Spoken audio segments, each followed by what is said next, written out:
Hello everyone, welcome to The Devil's Diary. This is the Sharing Ghost Stories playlist with a narrator voice created by The Devil's Diary. Today, I'm going to share you guys the real ghost pictures in the world history. So, let's get started. The Brown Lady. This portrait of the Brown Lady ghost is arguably the most famous and well-regarded ghost picture ever taken. The ghost is thought to be that of Lady Dorothy Townsend, wife of Charles Townshend, 2nd Viscount of Raynham, residents of Raynham Hall in Norfolk, England, in the early 1700s. It was rumored that Dorothy, before her marriage to Charles, had been the mistress of Lord Wharton. Charles suspected Dorothy of infidelity, although according to legal records, she died and was buried in 1726. It was suspected that the funeral was a sham and that Charles had locked his wife away in a remote corner of the house until her death many years later. Dorothy's ghost is said to haunt the oak staircase and other areas of Raynham Hall. In the early 1800s, King George IV, while staying at Raynham, saw the figure of a woman in a brown dress standing beside his bed. She was seen again standing in the hall in 1835 by Colonel Loftus, who was visiting for the Christmas holidays. He saw her again a week later and described her as wearing a brown satin dress, her skin glowing with a pale luminescence. It also seemed to him that her eyes had been gouged out. A few years later, Captain Frederick Marryat and two friends saw the Brown Lady gliding along an upstairs hallway, carrying a lantern. As she passed, Marryat said, she grinned at the men in a diabolical manner. Marryat fired a pistol at the apparition, but the bullet passed through. This famous photo was taken in September 1936 by Captain Provand and Indra Shira, two photographers who were assigned to photograph Raynham Hall for Country Life magazine. This is what happened, according to Shira. Upon developing the film, the image of the Brown Lady ghost was seen for the first time. It was published in the Dec. 16, 1936 issue of Country Life. The ghost has been seen occasionally since. Lord Combermere.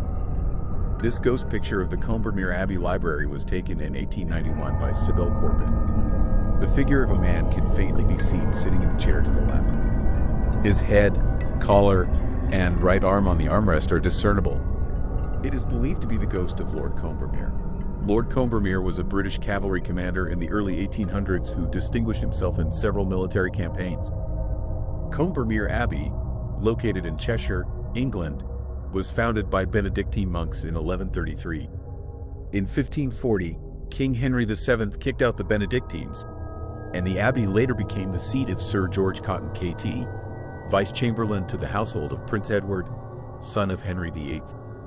In 1814, Sir Stapleton Cotton, a descendant of Sir George, took the title Lord Combermere, and in 1817 became the governor of Barbados. Today, the abbey is a tourist attraction and hotel. Lord Combermere died in 1891, having been struck and killed by a horse-drawn carriage. At the time Sybil Corbett took the above ghost picture, Combermere's funeral was taking place some 4 miles away. The photographic exposure Corbett recorded took about an hour. Some people think a servant might have wandered into the room to sit briefly in the chair to create this transparent image. This idea was refuted by members of the household, however, testifying that all were attending Lord Combermere's funeral. Freddy Jackson.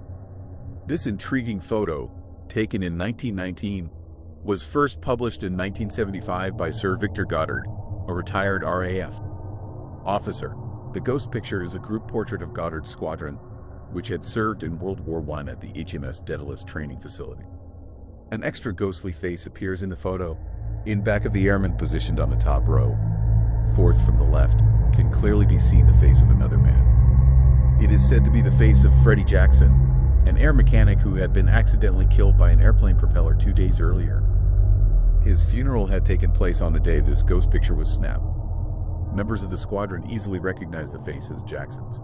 It has been suggested that Jackson, unaware of his death, decided to show up for the group photo. Tulip Staircase Ghost. Ralph Hardy, a retired clergyman from White Rock, British Columbia, took this now famous photograph in 1966. He intended merely to photograph the elegant spiral staircase, known as the Tulip Staircase, in the Queen's House section of the National Maritime Museum in Greenwich, England. Upon development, however, The photo revealed a shrouded figure climbing the stairs, seeming to hold the railing with both hands. Experts, including some from Kodak, who examined the original negative, concluded that it had not been tampered with. It's been said that unexplained figures have been seen near the staircase, and unexplained footsteps have also been heard. This ghost picture isn't the only evidence of ghostly activity at the Queen's house. The 400-year-old building is credited with several other apparitions and phantom footsteps even today. A few years ago, a gallery assistant was discussing a tea break with two colleagues when he saw one of the doors to the bridge room close by itself. At first, he thought it was one of the lecturers. Other ghostly goings-on include the unexplained choral chanting of children, the figure of a pale woman frantically mopping blood at the bottom of the Tulip staircase. It's said that 300 years ago a maid was thrown from the highest banister, plunging 50 feet to her death, slamming doors, and even tourists being pinched by unseen fingers. The backseat ghost. Mrs. Mabel Chinnery was visiting her mother's grave in 1959. She had brought along her camera to take photographs of the gravesite. After snapping a few shots of her mother's gravestone, she took an impromptu photo of her husband, who was waiting alone in the car. At least the Chinnerys thought he was alone. When the film was developed, the couple was more than surprised to see a figure wearing glasses sitting in the back seat of the car.